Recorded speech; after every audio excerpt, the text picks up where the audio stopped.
Vamos fazer agora uma pequena ponderação sobre os 7 selos, as 7 trombetas e as 7 taças.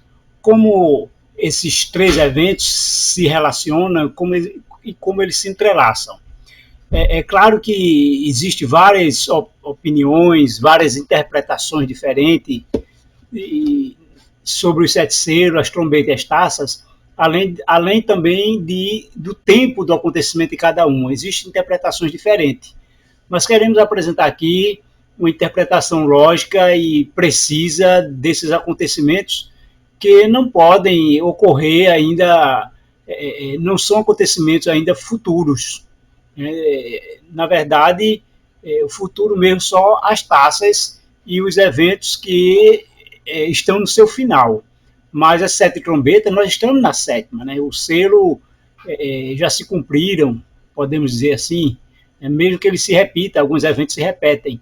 E as taças ainda nenhuma se cumpriram. Então vamos ver, fazer um pequeno estudo agora desses 3 eventos, analisando agora, comparando, fazendo um paralelo entre um e outro. Nos 7 selos, observe que no 7º selo, quando diz, né, quando o cordeiro abriu o 7º selo, houve silêncio no céu cerca de meia hora. E o anjo tomou o incensário, encheu do fogo do altar e o atirou à terra. E houve trovões, vozes, relâmpagos e terremotos. Então os 7 anjos que tinham as 7 trombetas prepararam-se para tocar. Então vamos analisar, entender que os 7 selos, né, o 7º selo, alguns entenderam ou entendem de que ele ocorre por ocasião da volta de Jesus, quando se abre o 7º selo. Mas nós podemos ver que o próprio texto ele se interpreta, ele mesmo dá a sua tradução. Vamos ver, primeiramente, né, começando lá de trás para frente, percebam que somente após o 7º selo é que as trombetas iriam tocar. Então, como alguns interpretam que o 7º selo só vai ocorrer antes da volta de Jesus, pouco antes, então as 7 trombetas eles iriam tocar somente após o 7º selo, obviamente. Mas aí entra em contradição, porque quando vão interpretar as 7 trombetas, começa a colocar a sua interpretação lá no passado.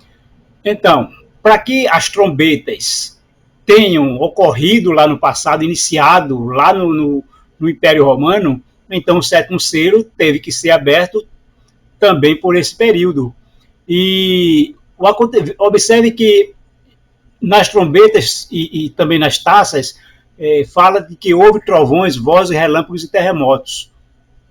Esses acontecimentos no selo, nas trombetas ou no terremoto, necessariamente não são acontecimentos literais, mas é sempre uma ênfase de mostrar um acontecimento de um modo estrondoso, espantoso, grandioso, abrangente, um acontecimento marcante e que pode... Então, vozes, relâmpagos, trovões, terremoto, nós vamos ver primeiramente o que ocorreu no 7º selo. Quando o cordeiro abriu o 7º selo, houve silêncio do céu cerca de meia hora. Essa meia hora como meia hora exata, profeticamente, vai dar 15 dias, aliás, 1 hora é 15 dias, né? 1 hora é em profecias. Se fizer o cálculo que um dia equivale a 1 ano, você vai encontrar que 1 hora equivale exatamente a 15 dias. Então, meia hora daria 7 dias e meio. Por isso que o texto fala quase meia hora, exatamente correspondente a 7 dias. E esses 7 dias foi o tempo que Jesus ressuscitou, né? Veja que Jesus ressuscitou, passou 40 dias aqui na Terra. Então, desde a morte dele até a sua ascensão, 40 dias depois da ressurreição, daria um total de 43 dias, que Jesus disse que ressuscitaria o 3º dia. Então, quando ele subiu ao céu, fazia então 43 dias após a sua morte. E com isso, nós vamos ver que logo após Jesus subir ao céu, 7 dias depois, ocorre aqui na Terra o Pentecostes. E esse Pentecostes foi o resultado de que o anjo fez. O anjo tomou o incensário, encheu do fogo do altar e o atirou à terra. Esse mesmo evento que nós vemos lá em Isaías 6, que o anjo tira uma brasa do altar e toca o lábio de Isaías e o perdoa e o purifica. E agora ele diz, né, Deus pergunta, a quem enviarei? E o profeta então diz, eis-me aqui, Senhor, envia-me a mim. Então esse é o fogo do Espírito Santo. O Espírito Santo, nós sabemos que ele é representado por fogo. E no Pentecoste ele desceu em forma de línguas de fogo. E foi no Pentecoste que houve trovões, vozes, relâmpago e terremoto. O Pentecoste foi um grande acontecimento que atraiu a atenção de todos que estavam lá e foi o início do evangelismo da igreja cristã primitiva, né, da igreja apostólica. E foi um grande início, um grande evento, foi um momento marcante que dali começou a mensagem para ser pregada em todo o mundo. Então, o que ocorreu do tempo que Jesus subiu ao céu até o Pentecoste foram exatamente 7 dias. Esses 7 dias lá no céu foi a entronização de Cristo e os 7 dias de espera para poder ele começar agora o seu ministério sacerdotal no primeiro compartimento.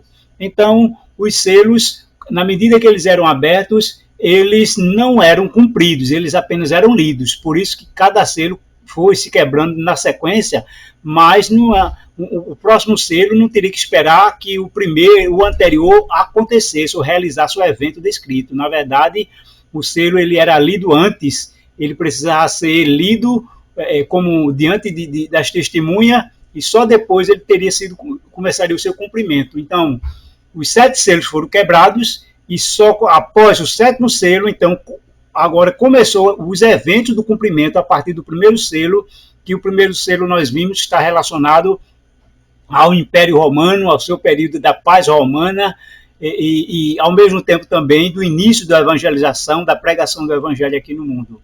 Aí começou o primeiro selo a partir do Pentecostes. E o 7º selo, ele, então, com o 7º selo, na verdade, foi um selo apenas veja que não tem um evento, foi o silêncio que foi justamente agora a preparação para começar todos os selos. Logo, então, já que o 7º selo foi aberto e os acontecimentos do primeiro selo iniciou-se no Pentecostes e prosseguiu até final do Império Romano do Ocidente, com a queda do Império Romano, que dá início às 7 trombetas. Então, quando chegamos na 7ª trombeta, a 7ª trombeta, quando o anjo tocou, abriu-se então o santuário de Deus que se acha no céu, e foi vista a arca da aliança no seu santuário, e sobrevieram relâmpagos, vozes, trovões, terremoto e grande saraivada. Observe que também na 7ª trombeta, alguns interpretam pelo fato de ter visto o santuário aberto no céu, como se fosse o encerramento do santuário, e aí seria o fim da porta da graça, Jesus terminando sua obra no santuário, e seria o fim da porta da graça pouco antes da volta de Jesus.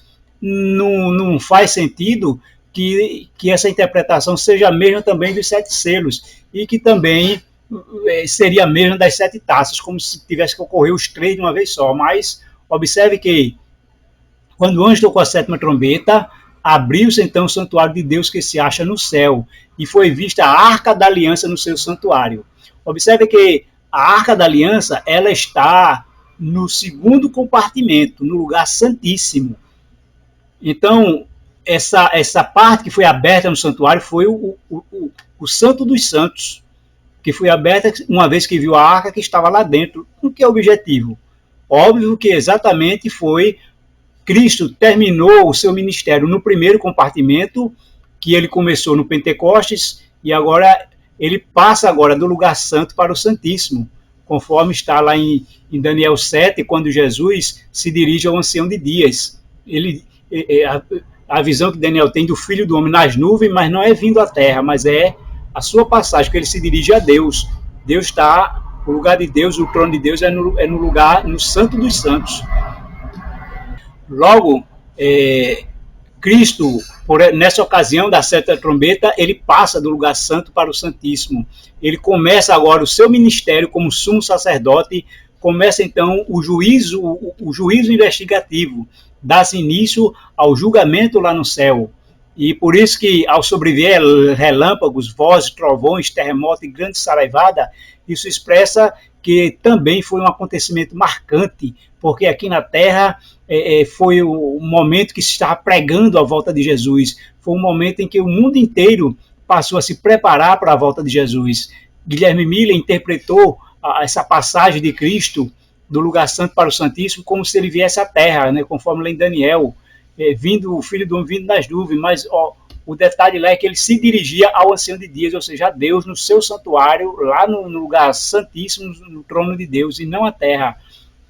Mas, como a interpretação foi equivocada, né, que deu origem ao grande desapontamento, mas a mensagem tinha sido pregada, o mundo foi abalado com vozes, o sinônimo de trovões, de ser abalado, da luz ter irradiado o mundo com a mensagem da palavra de Deus. Mas não foi a ocasião que Jesus veio à Terra, e sim passou do Santo para o Santíssimo, quando deu início à sétima trombeta. E essa sétima trombeta, ela começou a tocar lá em 1844 e também a sétima trombeta, ela dá início ao terceiro ai, que só vai terminar com a última taça, né, a última praga, quando Jesus diz está feito, está terminado, acabou, quando justamente termina esse terceiro ai, quando se encerra a sétima trombeta. E na sétima taça, quando diz que derramou o sétimo anjo a sua taça pelo ar, e saiu grande voz do santuário do lado do trono, dizendo, feito está. E sobrevieram relâmpagos, vozes, trovões, e ocorreu grande terremoto. Então, por ocasião da sétima taça, né, da sétima praga, quando na sexta é o Armagedon, ou seja, as forças do mal se aliaram, se juntaram o mundo inteiro para destruir o povo de Deus, na última grande batalha entre o bem e o mal. Então eles agora se preparam para atacar o povo de Deus. E quando eles então se preparam para esse grande evento do Armagedon, aí Jesus então lá no santuário, ele diz numa voz lá do santuário, feito está, acabou, está consumado, terminou. Então Jesus encerra a sua obra no santuário. Apocalipse 21, 6 diz que na visão João diz, não vi lá santuário, porque agora não precisa mais, né? O santuário foi para o período em que houve pecado aqui na terra. Uma vez que agora termina o juízo, o julgamento, agora já está definido quem está salvo, quem está perdido, então o santuário não terá mais serventia lá no céu.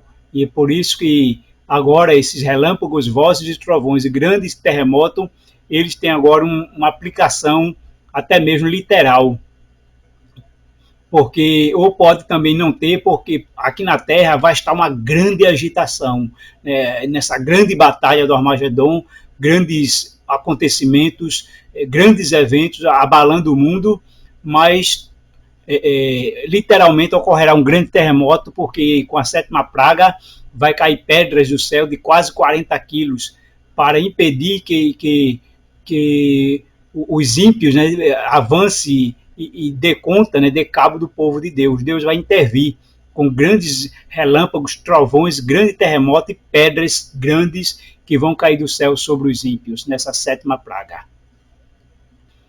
Então, é muito claro entender, né, que o sétimo selo, as cenas e os eventos do sétimo selo se voltam totalmente lá para o céu durante o silêncio em que Jesus ele quebra, né, quando o Cordeiro quebra o sétimo selo, e aí então se não há mais nada para ler, porque agora tem início a cerimônia sacerdotal, mas Jesus é entronizado, assume o sacerdócio, mas precisa esperar os 7 dias, como era aqui na terra também, como foi no tabernáculo construído por Moisés, porque era uma cópia, era o exemplo do que havia no céu. Então Jesus também cumpriu esse período de 7 dias antes de assumir o seu sacerdócio desse silêncio no céu de 7 dias. E é o tempo também que os santos aqui na terra estão em oração, trancados. Então, aqui na terra também, em termos de evangelismo, de mensagem, tudo parado, porque estavam todos trancados em oração, até que veio a grande explosão no evento do Pentecoste, quando termina os 7 dias, então o Espírito Santo é derramado em forma de fogo aqui na terra, o fogo do altar, e cai em forma de línguas de fogo sobre o discípulo e começa a grande obra de evangelização. Então, os selos começam a se cumprir a partir do Pentecostes, e então mais adiante é que as trombetas só começam a soar após o cumprimento dos selos aqui na Terra. Então as trombetas começam a tocar. E o que são essas trombetas, né? As 7 trombetas, então, só começa a tocar após a abertura do 7º selo e quando começa, então, a se cumprir os selos após o Pentecostes. E na medida que os selos são abertos, não ocorrem os eventos ali descritos. O que ocorre é apenas a leitura daquela parte do livro que o selo encobria, né? Então é aberto e é lido cada parte até que se quebra o último e aí se começa a cumprir todos os eventos dos selos. Então, por isso os selos eles são abertos todos de uma vez, descrevendo os eventos que iria acontecer depois de todo selo aberto. Então, quando o 7º selo é aberto, após meia hora de silêncio, é que começa o sacerdócio de Cristo no céu e o Pentecoste aqui na terra, dando início ao primeiro selo. E enquanto os selos descrevem eventos relacionados ao povo de Deus e também aos eventos aqui do império, que nós vimos também em outra interpretação, as trombetas se referem aos castigos ao poder perseguidor do povo de Deus, o Império Romano. E agora, mais uma vez, relacionando os 3 juntos, a 7ª parte dos eventos que ocorrem nos 7 selos, nas 7 trombetas e nas 7 taças, não podem coincidir todos no fechamento da porta da graça por ocasião pouco antes da volta de Jesus. Não tem como, já que as 7 trombetas só soariam após o 7º selo. E a 7ª trombeta se refere ao início do juízo e não ao seu fim. Como diz o texto lá de Apocalipse 11:18, chegou o tempo de julgares. Foi quando justamente tocou a 7ª trombeta, e esse tempo foi em 1844. Tempo este também que quando começa as 3 mensagens angélicas, quando a primeira mensagem diz, né, que é chegada a hora do seu juízo. Foi a primeira mensagem a ser pregada após 1844, uma prova de que foi nessa ocasião que começou o toque da 7ª trombeta. E entendendo que as primeiras 4 trombetas, ela se refere ao colapso de Roma imperial, ou seja, a queda do Império Romano do Ocidente. E as 2 seguintes é a queda do Império Romano do Oriente, ou a queda do Império Bizantino, e também relacionada à Roma cristã. O período em que o Papa reinou após a queda do Ocidente, começou pouco depois o período do domínio papal. E também essas 2 seguintes estão relacionadas aos castigos que justamente os muçulmanos e os otomanos impõem ao Papa durante esse período que ele governa aqui na Terra. É um período para justamente ele não ter um domínio total de distinguir o cristianismo aqui da Terra. Então, amigos, entendendo, né, todo esse conjunto dos acontecimentos relacionados às 7 selos, as 7 trombetas, as 7 taças, e nos diz o texto bíblico que o 7º anjo tocou a trombeta e houve no céu grandes vozes, dizendo: o reino do mundo se tornou de nosso Senhor e do seu Cristo, e ele reinará pelos séculos dos séculos. Então, esse texto bíblico ele tem a mesma semelhança lá de Daniel 7, 9 a 14, quando diz que continuou olhando até que foram postos uns tronos, e o trono se assentou, e o ancião de dia se assentou. E eu estava olhando as minhas visões da noite, e eis que vinha com as nuvens do céu, um como filho do homem, se dirigiu ao ancião de dias. Né? Esse é o texto que eu falei de Daniel. Então, esse texto não se referia à vinda de Cristo à Terra, mas sim à passagem dele do lugar santo para o Santíssimo, o que ocorreu em 1844 com o toque da 7ª trombeta.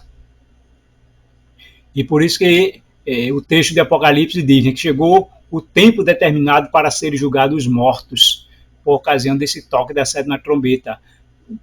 Na mesma ocasião em que começa a primeira mensagem angélica de Apocalipse 14, quando diz que é chegada a hora do seu juízo.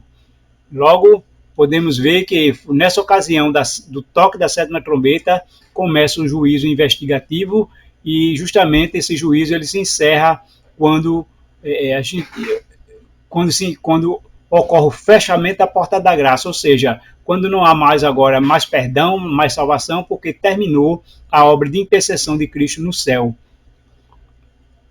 E assim Apocalipse 11:19 nos diz, né, abriu-se então o santuário de Deus que se acha no céu. E nessa ocasião é que nós vimos que Deus começou o seu julgamento no céu, enquanto isso também o povo profético, o povo que remanescente, que sobreviveu ou que suportou o desapontamento de 1844, continuou fiel a Deus, exaltando e proclamando o valor, a validade da lei de Deus, de que ela não foi abolida, mas permanece como a lei de Deus que expressa o seu próprio caráter aqui na Terra. E essa é a característica do povo de Deus, conforme Apocalipse 12:17 e 14:12. O povo de Deus é aqueles que guardam os mandamentos de Deus e tem um testemunho de Jesus. Então, conforme nós vimos nas 7 taças, as 7 pragas, da primeira, a segunda, a terceira, a quarta e a quinta praga, elas são literais. Elas realmente vão acontecer como estão descritas, igual como foi no Egito, né? As pragas todas literais. Já a sexta se refere à Babilônia, ela tem um sentido simbólico, né? Com o secamento do Eufrates, que é a perda de apoio popular.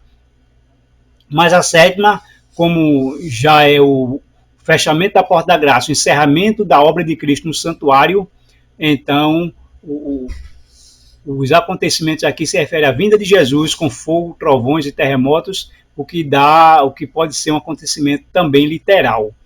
Então, amigos, nesse contexto, nós vemos que na quarta e na quinta praga, diz que os homens não se arrependeram de suas obras para glorificar a Deus. Antes blasfemaram o nome de Deus. Ou seja, se eles tiveram a oportunidade de se arrepender, se Deus, mesmo com a praga, pode ter dado a oportunidade de se arrepender, mesmo sabendo que eles não iriam se arrepender, mas deu a oportunidade. Porque quando chegar no Armagedon, na sexta praga, então todos estarão tomando agora suas posições finais. Quem é do lado de Deus, quem é do lado do dragão, quem vai ficar do lado da besta, quem vai ficar do lado de Jesus. Porque na sétima, então, o castigo vai ser severo sobre quem recebeu a marca da besta e adorou a besta e a sua imagem. Então, pode-se entender que pela essa quarta e quinta praga teriam aí um efeito redentivo, ou seja, ainda teria oportunidade de se arrepender e até na sexta praga é agora a posição final, cada um toma lado na grande batalha do Armagedon, porque vai ser um grande conflito de quem é quem vai ficar do lado de Deus, quem vai ficar do lado do dragão. O sinal, o selo de Deus no seu povo e a marca da besta no povo do dragão. Aqueles que vão ser obedientes a Deus, obedecendo a sua lei, guardando o seu santo dia de sábado, e aqueles que vão ficar do lado do dragão, aceitando ou recebendo a sua marca, tanto na mão como na testa. Enquanto a primeira praga caiu somente sobre os que receberam a marca da besta na testa, né, pois são os verdadeiros adoradores da besta, agora na sexta praga, por ocasião do Armagedon, então agora quem recebeu na mão ou não, agora estará definitivamente marcado. Não tem mais como mudar de lado, porque quando a sétima praga cair, diz que é sobre justamente os que receberam a marca da besta, não importa se na mão ou na testa. Estará todo o caso decidido, porque a sétima praga ela é sem misericórdia e sem perdão, porque é o castigo final, quando põe-se fim à ira de Deus contra toda essa maldade que tem aqui no mundo. Então, amigos, antes de as taças serem derramadas, vejo que o santuário se encheu de fumaça da glória de Deus. E as duas ocasiões em que a glória de Deus enche o templo, pode-se também ter uma terceira lá em Isaías 6, mas é com a presença de Deus, né? Deus, quando está presente no santuário, a glória, o poder de Deus, a sua nuvem de fumaça está ali presente, então o templo fica cheio de fumaça e ninguém não entra nem sai. Nem os sacerdotes poderiam fazer a sua obra enquanto Deus estivesse lá dentro com aquela nuvem de fumaça. Então não era... Deus não estava fora do templo, né? Deus na verdade estava dentro. Então isso dá uma ocasião dessa mostra que Deus ainda estava lá. Somente na sétima taça, quando ele diz está feito, né, está consumado, acabou, é que então Cristo encerra toda a obra do santuário, sai do santuário, e o santuário, então, agora não vai mais continuar, não vai mais ter a obra no santuário, porque agora o pecado já foi, o problema do pecado já foi resolvido. E Cristo agora, junto com os anjos, se aprontam para voltar à terra. E conforme Mateus ele diz, né, que virá com muita glória, muito poder e muita glória com todos os anjos. Então eu e você precisamos estar pronto, aguardando Jesus voltar para nos buscar.